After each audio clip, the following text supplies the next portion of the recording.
Hey everybody, Platypus Slayer here, coming with another Age of Bison Team 1v1 format Round 1 series. I recently got a new mic. Please let me know in the comments if you can hear me, and if it doesn't sound like I am under the Arctic Ocean fighting walruses, or at least hanging out with them. Enough about me though, I am not the star of the show. This is of course our two players, Terminus and Toblerone. Now these are both round 12, 1300 level ELO players. I actually played against Terminus in a 2v2 tournament once. He was paired with Big Rob and absolutely crushed me. Terminus, very comfortable with native civs, if I remember correctly. Toblerone has been a lot of training around here. He gets coached, he hangs out with Carrie a lot, and he definitely holds his weight. I believe we casted a game with him recently as well. So without further introduction, this is everybody's favorite map, Great Plains. This is a, Tad or further back War Chief and back Civ matchup, and I'm going to get it going here. Alright, in the left, of course, playing as the Bridge is Toblerone. Sir Barnabas Billington, what a British name, love it. I would definitely say this matchup, it is a bit Lakota favored.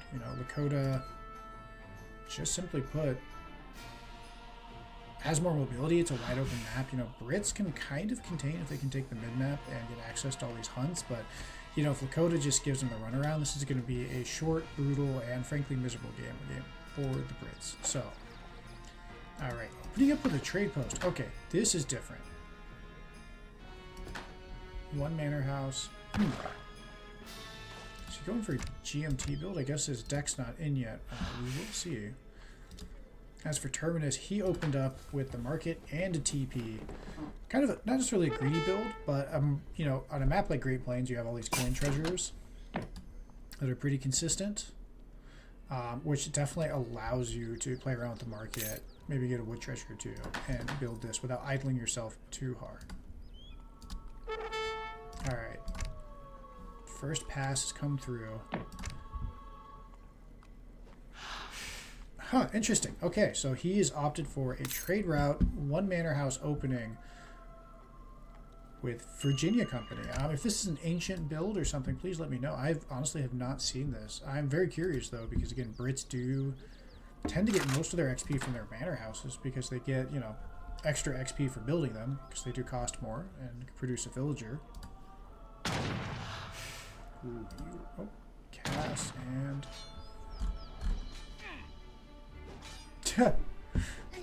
Oh, DE and stuff getting stuck. What an iconic combination. Of course, though, he will get this treasure, so at least his explorer will not be at risk of getting stuck in the building. Alright, let's look at Lakota's deck now.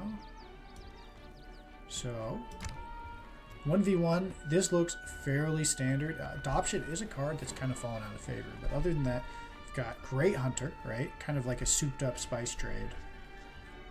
The 2 War Hut, which does allow your building style to build faster, which can come in handy mid-game when you're building town centers to boom. But they can move around, which almost never matters, but when it does, it's pretty funny and amazing. And of course, cards for Wakina, Axe Rider, possibility for some Rifle Riders. So he'll probably go for like a semi-FF. Run around the map, raid. Brit's going to make a lot of villagers, so use your fast cav to make their life miserable. And, that is kind of the classic idea into Brits. Alright, aging up a bit late with the governor. Still gets a full 17 Vill age up, though. So, he's going to send in Virginia Company. Yep, almost everybody now is going onto wood, I would imagine. He's just going to try to boom. He's basically saying, look, if my economy scales so much harder than Lakota's, I should be just fine. Terminus with the chief. Okay. Yep, I would imagine. Yep, mid-map. Going for the War Hut. Okay, I guess he was scouting out.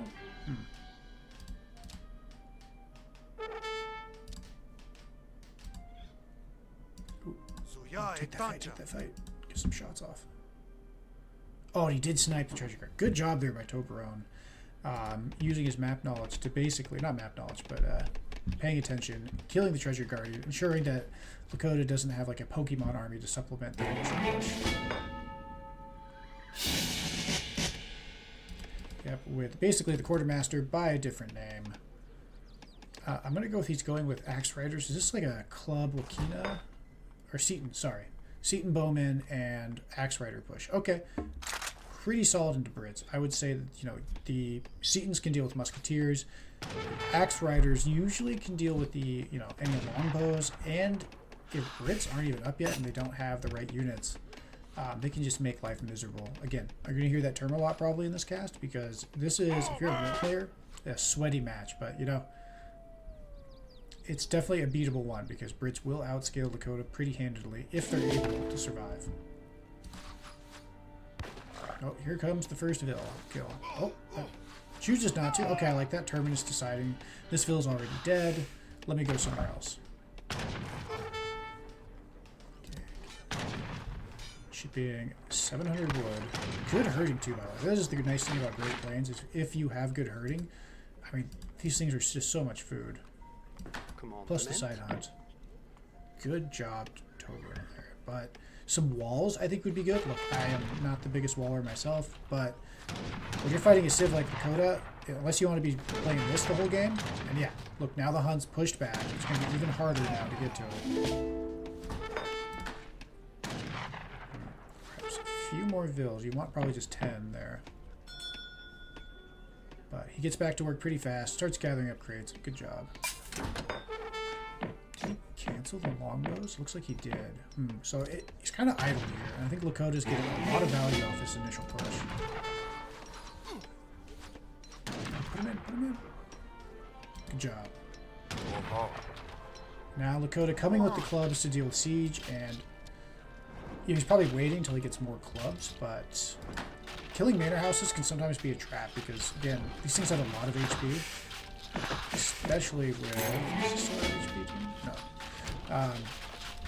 Basically the extra HP. Ooh, and an extra tower. Okay. So he's going for the super turtle. And this will buy him some time, but you know, the Lakota player, if he takes the whole map... Well, we'll just see. I'm going to quit talking. Let's see how Terminus decides to respond once he sees this.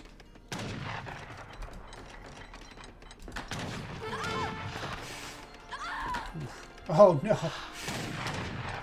Yes. Oh, this guy's gonna need some hazard pay. Oh, what? Pay attention. Saves it. Okay, now he's shipping the longbows.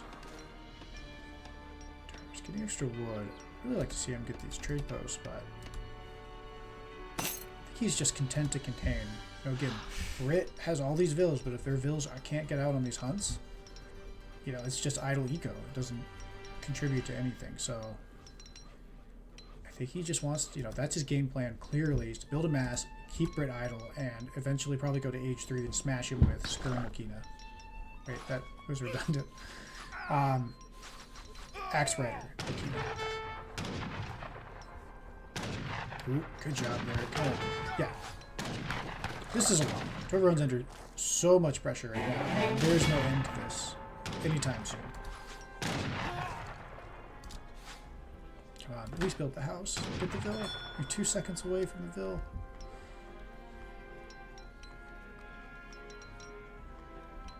$24 Vils of Brits, 23 of Lakota. Yep, now he's going for the trade line. Good choice there. At least get the XP. Might even be worth. Some of these natives, especially this one in the mid-game, can be really important for Lakota. Putting the corral down, good job. Ooh, nice target lock there by the longbows. And looking at the stats, the longbows are the better shooters, but you know they also have more range, which is important. But Seatons are pretty good priced. You know, they're no Aena, but relatively good unit for an age 2 light infantry. 4.5 speed too. Horrible animation though, but beautiful unit model. And if they, the stance has always been an interesting choice. Oh, cool. So Well, looks like both players kind of content to sit and be calm for a second. Brit's shipping more wood. I would imagine he is going to try to boom a bit more behind this. Just a slight eco lead after all of that. And again, this hunt is starting to scare me against some walls, like right here. And on this side, like up to the trade route, I think would do great. These axe riders, I mean, they do have extra attack compared to normal Yuan. And if their war chief is with them, you're not going to catch them with H2 units. And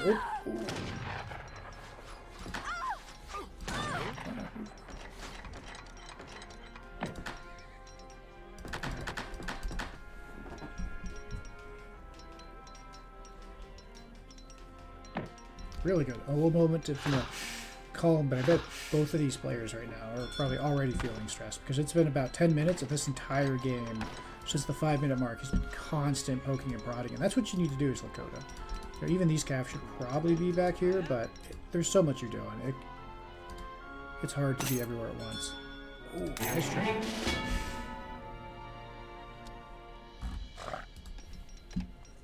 Brit now getting Hussar, and I would imagine Lakota's going to try to age. Yep, and that's exactly what happened. Now Brits are in trouble because he can build the Axe Rider and even the Rifle Rider, which is not normally the most optimal unit. If Brits do Musk Huss, which is kind of like their signature unit combination in H2 and H3, going over him. Kala, a very powerful Lancer type unit, and it adds a lot of HP to the Lakota mass, so good job there. I really like Terminus's order of units. Getting the coin upgrades as well, so he can probably upgrade his units. Nope, canceling that. Yep, Elite Axe Rider. Good choice. Man, that is ballsy to try to raid Lakota back, but I mean, if you raid Lakota, it's GG. Oh, no, the Axe Riders are on him. Pay attention. One Vil goes down. Another one's gonna go. Yep. And uses that opportunity. Hoping to catch Toblerone kind of out, but good job. Ooh, gets on the Vils too. Good job there. Okay. Oh, but he selects them all. Oh, there was 3 Vils he could have got. Oh well, again, caster privilege, right? We can see everything. Our British player cannot, but he is going to age behind this. He does have the superior eco, so I really think Toblerone here can get right back into this game. And wow, yeah, Lakota did not challenge that. Commandment. Look at all his Vils. Guess he needs all his military back on anyways. Just a death by 1,000 cuts. You get all these extra Vils that you have to pay for, and Lakota just takes them out. Brit now aging with the adventurer. Yeah, these took a lot now, just clean. So are these towers, and a good Minutemen pop. Yep. How much HP those took off. Not able to defend the longbows though. Rifle Riders out, but again, these are kind of squishy units, and the siege is awful, so got to give Brit a little bit of credit here, because I mean they are continuing to tank, and these took all are almost down, and I mean, so much idle economy, but let's see if we can get the War Chief. Speed, high end speed, nice net by the way. Terminus.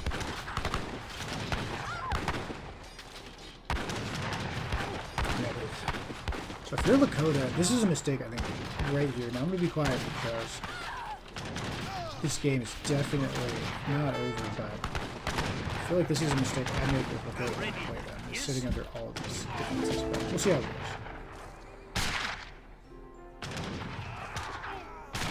Yep, yeah, get out of there.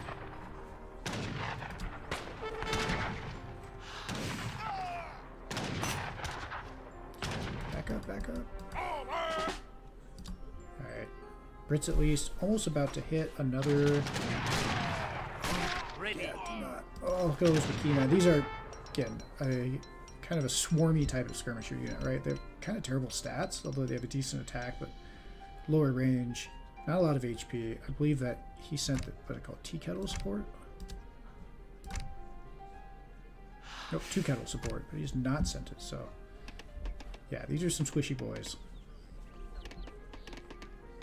Cheap and food weighted, though, so... And of course, fast with the war chief around, but right now, because the war chief is down, I mean, his army's not faster than the British one. And if Brits get goons out, this game could swing really fast. And now walls are coming out. Oh, if only this had been like 10 minutes earlier. This game would have been, I think, very much in the British favor. But it's still competitive. It's only a 2,000 score lead. And again, Lakota does underscore, so that's a bit deceiving. But Lakota's all over the map. And yeah, it's just one bad fight, one bad engagement or raid. Brits are totally back in this game. Yeah, these axe riders, they're just...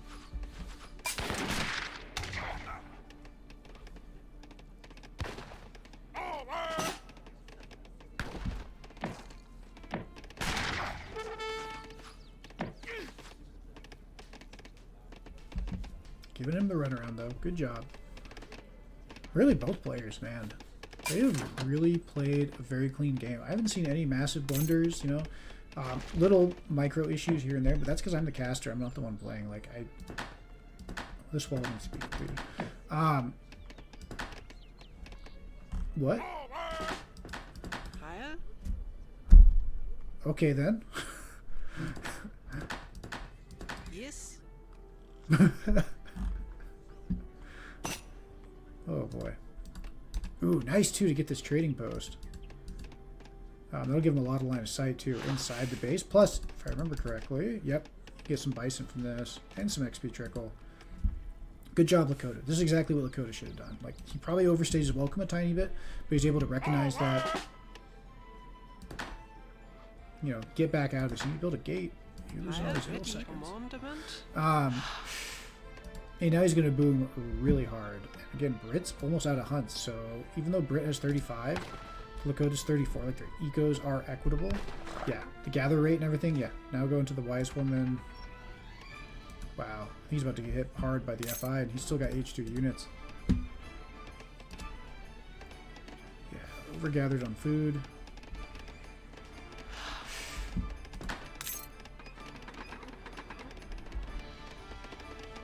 Needs to get unit up. These longbows need to be veteran. Definitely by now. I think that would really help them. So even into age 4 Lakota, unless they have mortars, you're able to sit in your base in big walls. Like, in a stand and scoot situation, these guys are going to do an absolute number.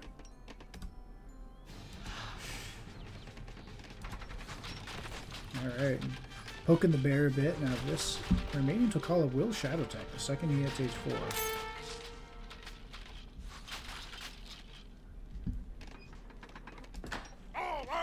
Ooh, dog soldiers, yeah, nice. We need goons. We need goons, we need people on coin. What's he going for?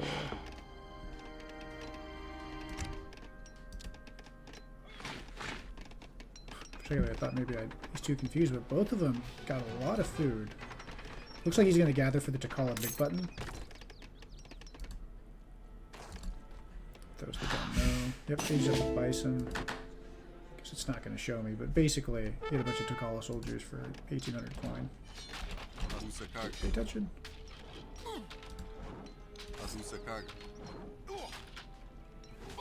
Yeah, okay. It's dog soldiers toast.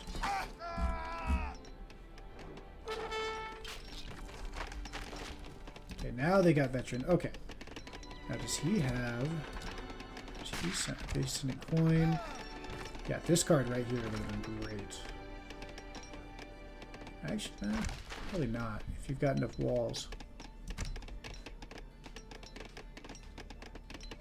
I mean, I think the reality is Brit is a civ that needs food, and we are on a timer here. So Toblerone again. This might be like a case of like a too little, too late, but.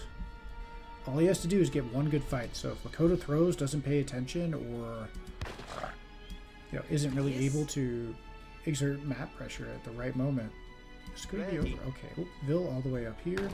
Oh no. Or this happens, and the whole eco of Brits is about to get deleted.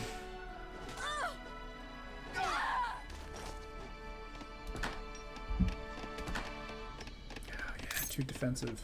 You need to be maybe out here.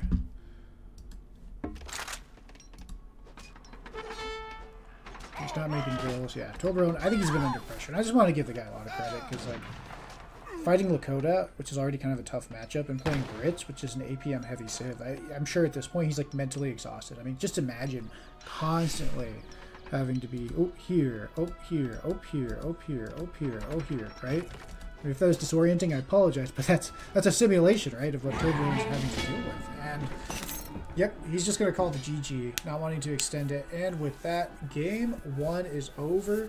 Terminus looking good, playing his civ, very clean. At the same time, Toblerone had a lot of opportunities, I think, to come in. And, you know, ultimately, like I said at the beginning, this is how you deal with Brits, is you contain them. All the villagers in the world means you need resources, you know, to continue to kind of snowball. You know, your units aren't spectacular in and of themselves, so you need that eco, and you need map.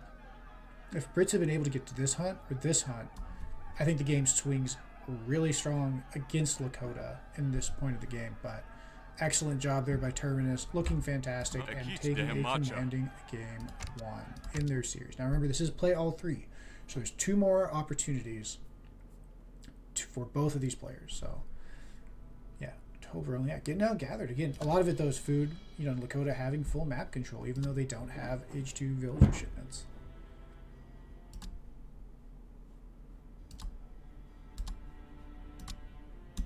You know, look at villager count. Yep. I mean, there's a couple points there, and it's scythed down over. I mean, look at this. All these bumps. So we feel for you, Toblerone. And Terminus, I mean, you'd love to see it. As a Lakota main, you're doing exactly, I think, what you should be doing. Kudos to you, my man. And then, yeah, that fight early on, idling, all that stuff, just took a good, you know, it's a great map for Lakota. It's a bit of a civ advantage, but not one that's, like, handed to you. You still have to earn it. Terminus earning it. Yep, staying on that map the whole game. So, with that, if you've made it this far, thank you for watching. Again, we're going to have a lot of these games coming out, some of them kind of fast. Our goal is to at least get a couple games from every series, and that is quite the task. So, you know, give a shout out to McLeaves for probably doing all the thumbnails and doing all of social work. Shout out to my fellow casters, and shout out to the players that signed up. I mean, this is all just a bunch of guys having fun. If you like what you see, leave a like, a comment, subscribe if you haven't already. If you're ever interested in the Discord, again, this is a pretty open tournament. This one's, of course, already begun, but in the future, we've got a 2v2 plan. We just have fun. We're normal people. This isn't pro gameplay. This isn't, you know, necessarily top-level AoE3, but it's normal people playing AoE3 at the, you know, to the top of their abilities and showcasing things that you see in the pro stage and things you don't see. So with that, thank you all again, and I hope to see you on the next one.